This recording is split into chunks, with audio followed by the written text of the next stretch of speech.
dépit de ma bonne volonté et de la main tendue du peuple congolais pour la paix, certains de nos voisins n'ont trouvé mieux que de nous remercier par l'agression et le soutien des groupes armés terroristes qui ravagent l'Est de la République démocratique du Congo. C'est le cas actuellement du Rwanda qui, au mépris du droit international, de la charte de l'ONU et de l'acte constitutif de l'Union africaine, a une fois de plus non seulement agressé en mars dernier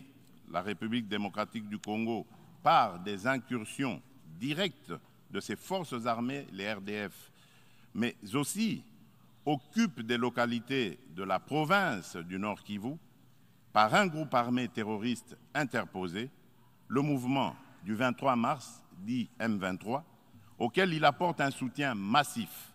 tant en matériel de guerre qu'en hommes de troupes.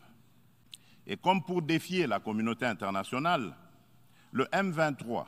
avec le soutien de l'armée rwandaise, a même abattu un hélicoptère de la MONUSCO et tué 8 casques bleus, commettant ainsi un crime de guerre.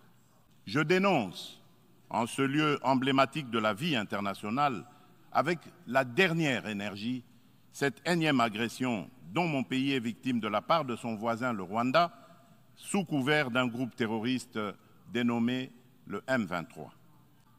L'implication du Rwanda et sa responsabilité dans la tragédie que vivent mon pays et mes compatriotes des zones occupées par l'armée rwandaise et ses alliés du M23 ne sont plus discutables, dès lors que plus d'une fois,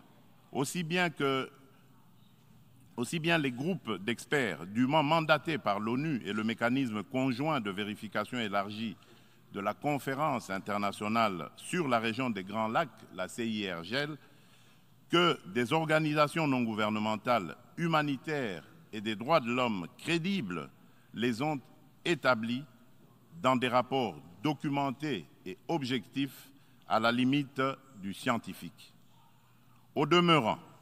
pour éclairer la communauté des nations et mettre fin aux sempiternelles dénégations des autorités rwandaises,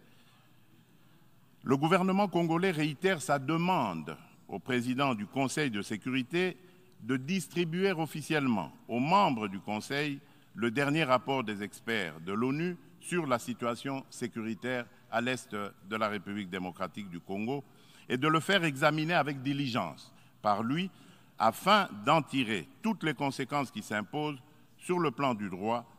de la paix et de la sécurité internationale. Il y va de l'image et de la crédibilité de notre organisation. Procéder autrement serait, d'une part, encourager le Rwanda à poursuivre son agression, ses crimes de guerre et ses crimes contre l'humanité en République démocratique du Congo, et d'autre part, nourrir davantage la suspicion légitime des Congolais sur l'impartialité de l'ONU,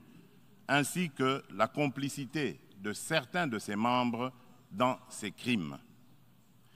C'est pour mettre fin à cette suspicion et dissiper l'ambiguïté de certaines positions du Conseil de sécurité sur la crise sécuritaire à l'est de la RDC, ambiguïté qui excède la population congolaise et exacerbe la tension entre elle et la mission de l'ONU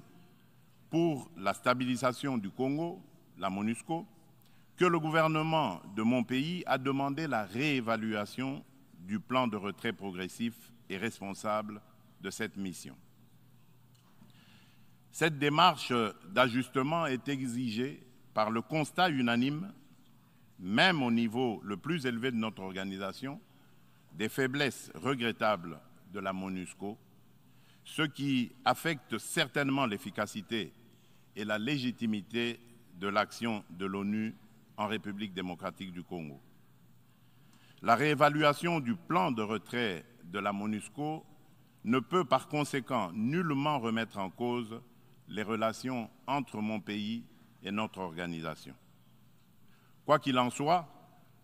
je réaffirme haut et fort à cette tribune